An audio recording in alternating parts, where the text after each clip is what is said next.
What's up, people? So today we're talking bug out bags. I finally have a good bug out bag built, and it really just fits what I need to a T, because when I built this bag I really needed a bag that would kind of bridge the gap between the urban and the rural environments, you know, because the area that I live in, it's semi-rural, it's semi-urban, suburbia, you know, it's just a mishmash of all that. So I knew I needed to build a bag out that is not overtly tactical. It still fits all of my gear. It still has a bit of a camo pattern on it, but it still works in an urban environment and the rural environment. So that's what we're going to be talking today. We're going to be dumping this out. I'm going to show you all the contents, what I got inside, and then we're going to talk a little bit of theory, you know, what situations you would actually utilize a bug out bag in, and how to maybe custom tailor your bug out bag. Maybe you want to build a couple, you know, maybe one for natural disasters, maybe for, you know, the total end of the world apocalypse kind of situation, and you know, we'll just hash out those different scenarios, see which one fits your needs best. And based on what I have in my bag, maybe you guys can get some ideas of how you want to maybe tweak yours or build your own bug out bag. So let's get down to it.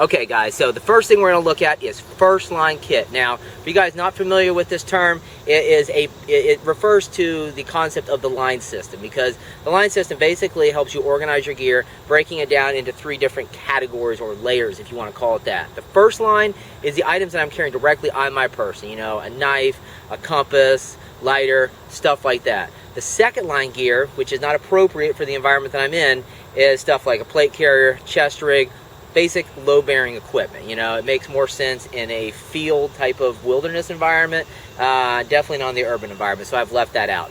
And then finally, the third line, which is the pack that you're carrying with you. It could be the bug out bag that I have, it could be a large pack, what have you, but that's basic concept of the line system.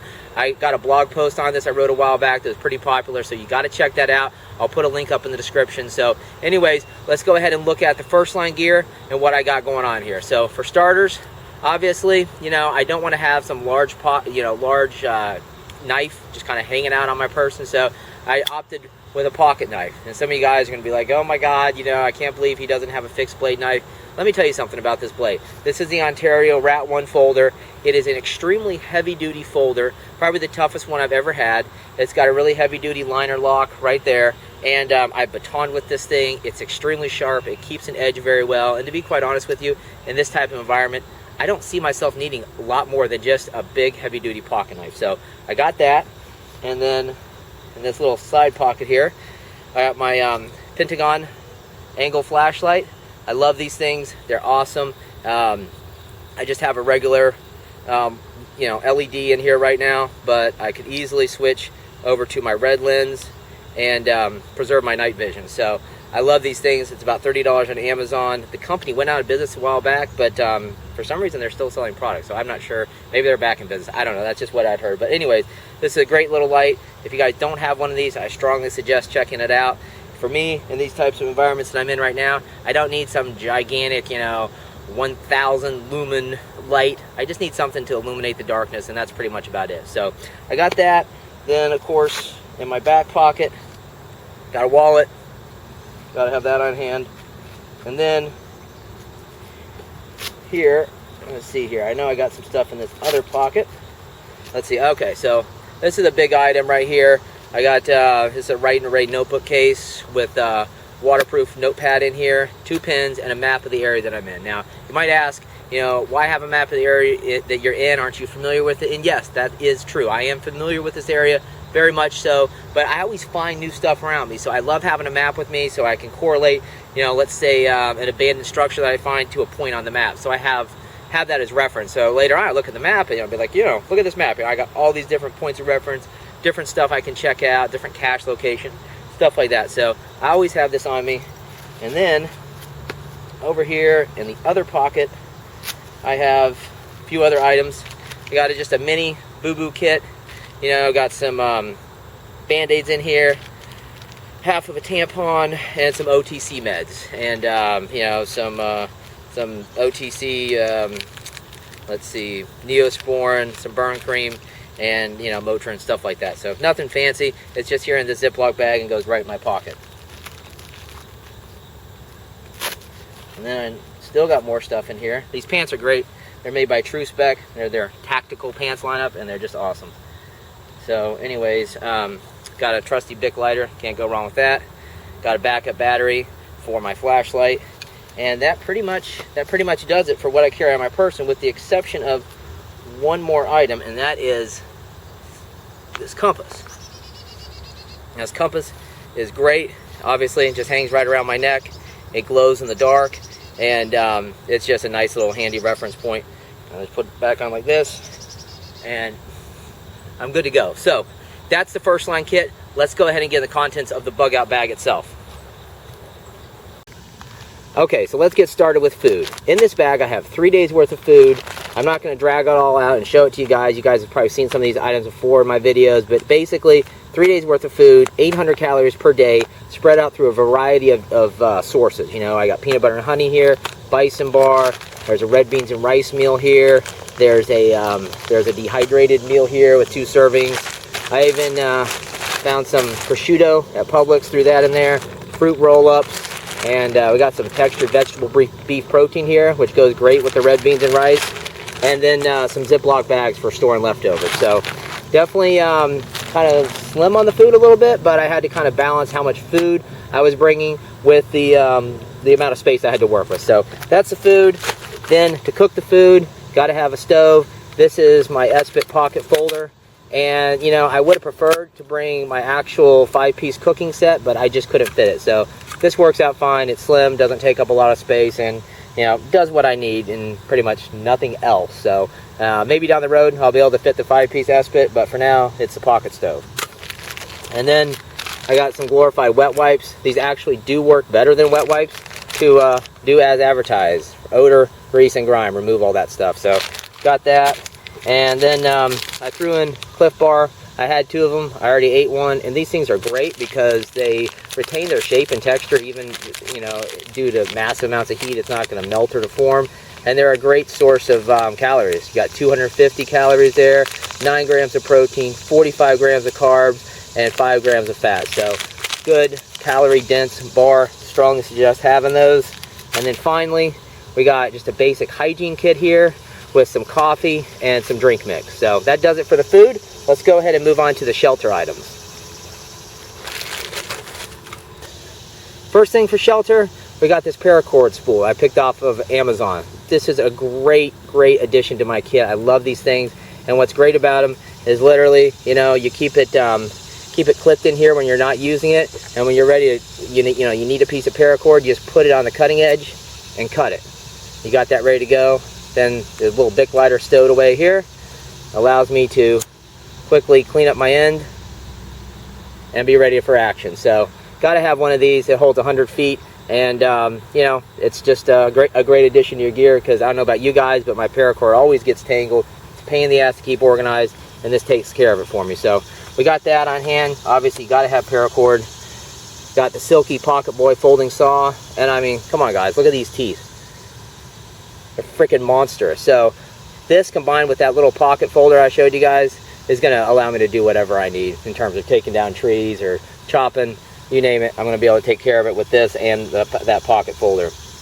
Then we got some bungee cords here, nothing fancy, great to use for setting up a shelter. Then 4 stakes picked up from RAI. I'm using 2 of them right now for the tarp, and then obviously a bag to carry all this stuff in. And then for the actual shelter itself, I'm using a British issue DPM camouflage Basha. This is a great piece of kit with multiple attachment points on it, and can't go wrong with it. It's just a really good piece of gear, and it doesn't really take up much in the way of space. It actually fits in perfectly, and I'm going to show you guys this in a little bit.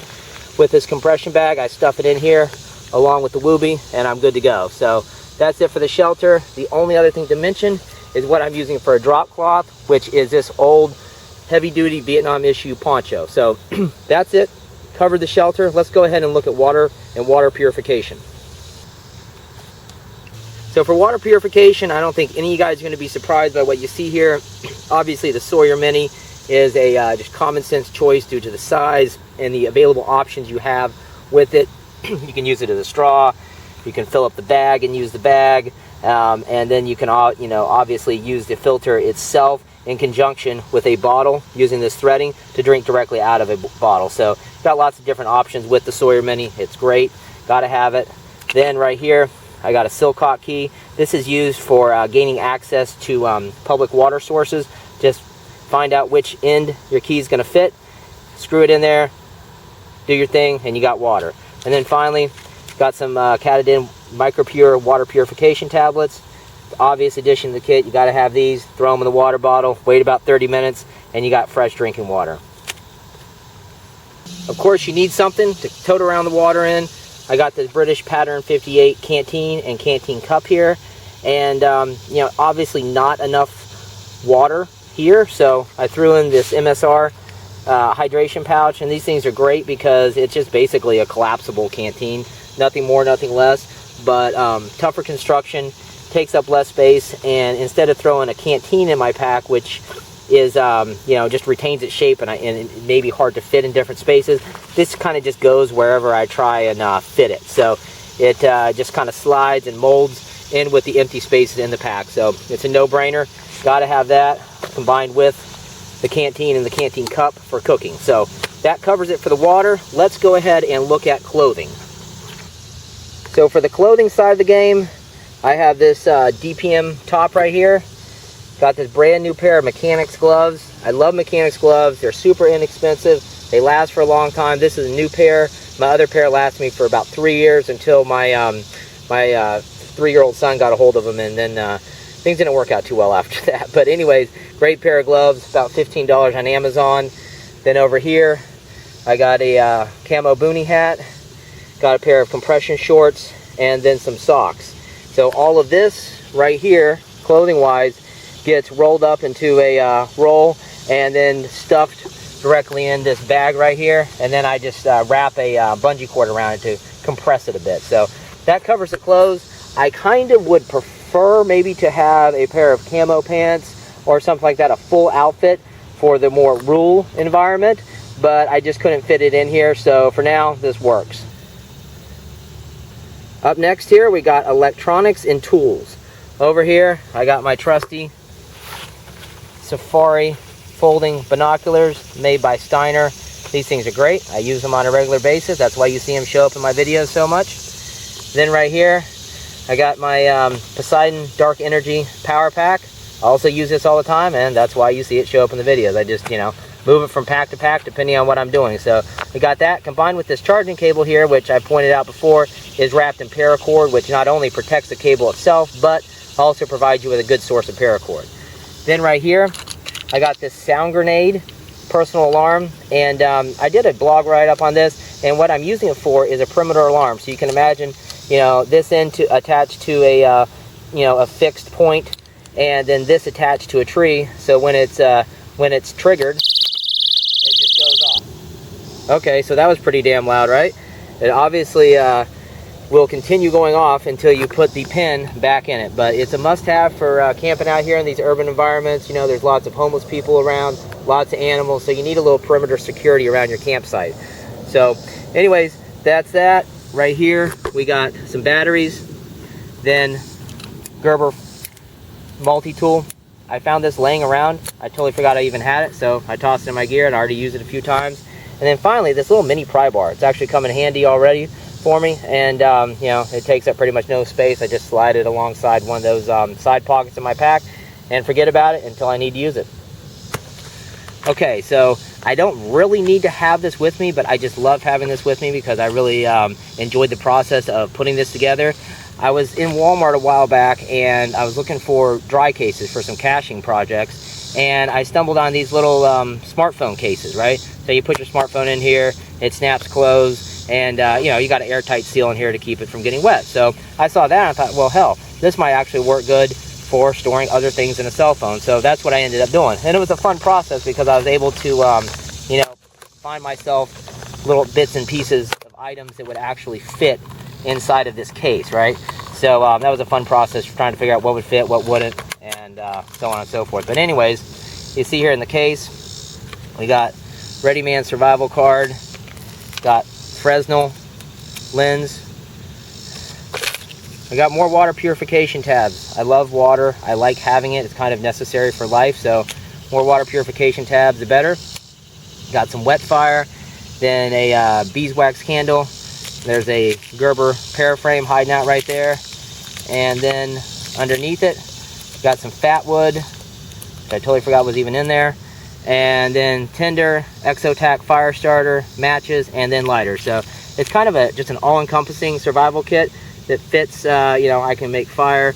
I have some tinfoil in here so I can make a cup and purify water.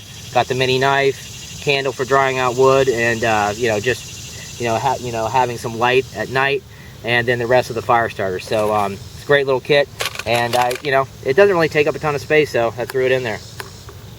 Okay, for medical, this is what I'm using. It's the same bag that I had, the same pouch that I had in my other video. And that's what's great about storing stuff in these little pouches.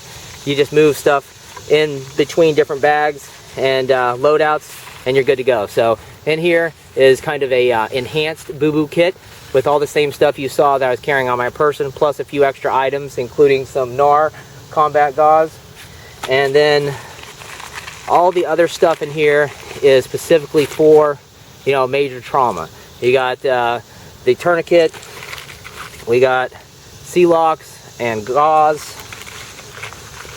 Then there is a combat trauma wound dressing right here, and some gloves, some medications, some headache relief, and I think that's it.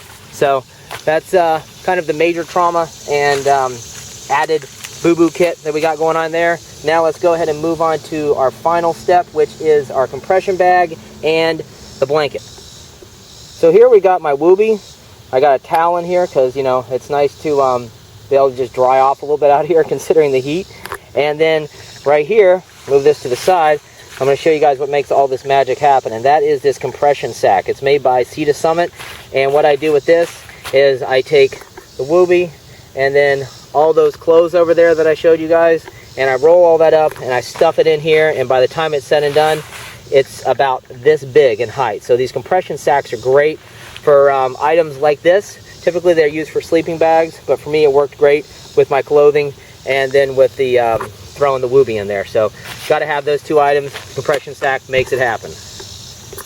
Now of course none of this is going to happen without a bag to carry all your crap in, right? So I chose the smallest pack I could get away with. This is a Russian military issue pack. It's part of the 6 SH112 infantry system, and what also is issued with this is a low-bearing vest and this pack, of course. So I chose to go with the pack. It's small. It fits exactly what I need with no space for anything else, and it's not it's not super big. I don't need some giant pack toting around on my back. It has a good camouflage pattern, which I like.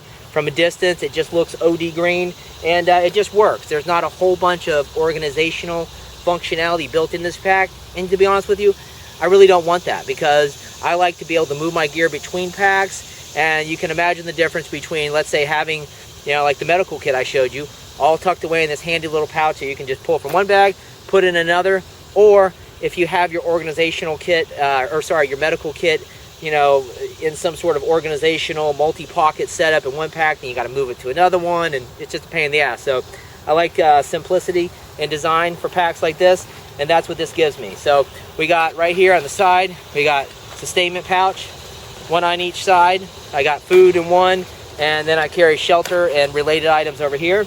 I added this pouch up front right here, and the reason being is I just needed a little more space in the pack. So it's basically the same camo pattern. It works out good. It attaches in here to that MOLLE webbing, and it just works. So we got the basic 3-pouch setup up front.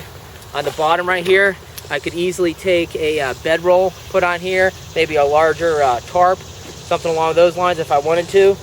Now the inside of the pack, like I said, it's a really simple design, so there's not much to it, right? It's just a big open main compartment right there. And then on the lid of the pack itself, there's 2 pockets, which I think is great, right? There's the MOLLE webbing on top, and then there's a pocket here, which I forgot to mention this. I got some Gorilla Glue in there, and then some bug spray, which I'm using right now because the bugs are very thick out here, so I'd be eaten alive if I didn't have that. And then here at the bottom of the lid, we got another Velcro point of entry, and in here I just have, let's see, what is in here? I got emergency blanket and then some trash bags. So that pretty much covers it for the pack. If you're interested in these packs, we sell them on the website, and you can also find them in other locations. And let me see, there was something else I was going to mention. Oh yeah, that's right. Let's just have a quick look at the back.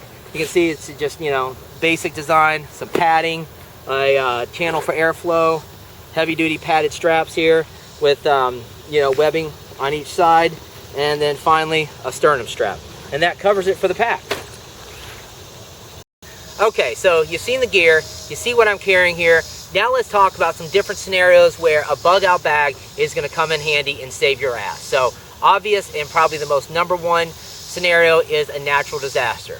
And I don't care where you live, the odds of there being a natural disaster in your area are probably high, and probably will happen in your lifetime if you live in that area long enough. So we're talking hurricanes, floods, fires, tornadoes, earthquakes. Those are the big ones. Well, hell, look at Louisiana right now. They just, you know, had a massive natural disaster, and I wonder who was really prepared for that. I wonder who had their bug out bags and were able to grab the essentials, you know, throw some important documents and stuff like that, and survive that situation without everything being destroyed. So that's the #1 scenario where I can see utilizing a bug out bag.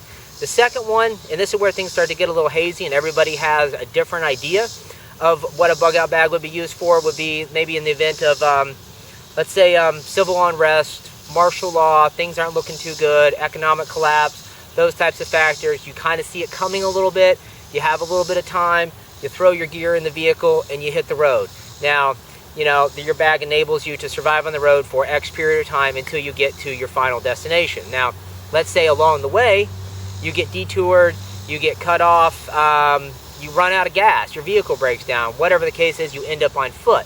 In that scenario, your bug out bag becomes super essential because you're going to survive off of that gear until you get to where you need to go. And then finally, you know, this is where things get even hazier, is, you know, let's say your bug out bag, you use it for just, I don't know, crazy scenarios. Let's say you just got to get out of town, you got to go off the grid. So you grab your bug out bag and you freaking hit the road, you drive to a rally point, you dismount and you just hit the trail, right? And you survive off this bag until you get to, let's say you were smart enough to set up some cache sites, right? So you get to a sizable cache that you have stowed away in some secret special, you know, location, and you got a bigger pack there, you got more food, you got big shelter, you got all those kinds of things, and I don't know, you do whatever you do, you sit back there in the woods and you write your manifesto or some shit like that, right?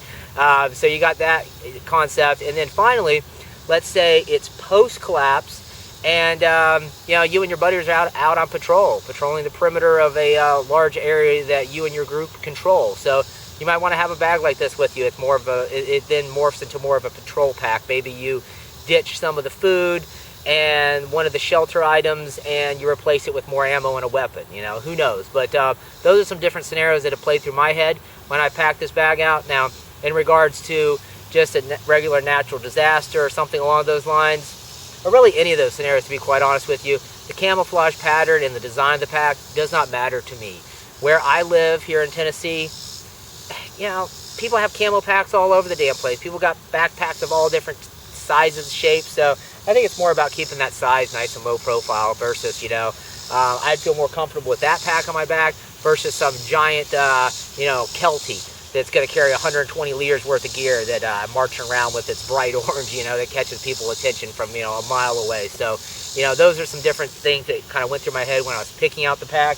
And then finally, what to do about weapons. You know, in this type of urban environment, the only thing I really can carry with me is a sidearm. So obviously, you know, I got my Glock 19 with a good paddle holster made by Safariland, and that's what I use. And, you know, beyond that, the only other time I would think that you would have a larger weapon, maybe, you know, the AK or the Evil Black Rifle, would be in the event of a post-collapse situation where you're using this pack as more of a patrol pack.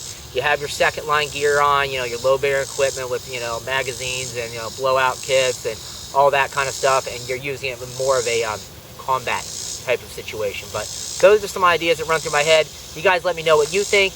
In regards to the kit, listen guys, it's never complete. So I'm always looking for new input and advice, because what I always try to do is be as efficient as possible, to stay as lightweight as possible, and carry as much gear as I can without, you know, dragging myself down with a bunch of weight. So, you know, this compression bag right here was great, because without it, I never would have been able to pack the Wooby, pack the Basha, and pack some of those other items in the pack of that size. So, you know, that's kind of the name of the game. You get out there and train, and you take your skills and what you've learned from your training, and you apply it to your gear, and you become more efficient and more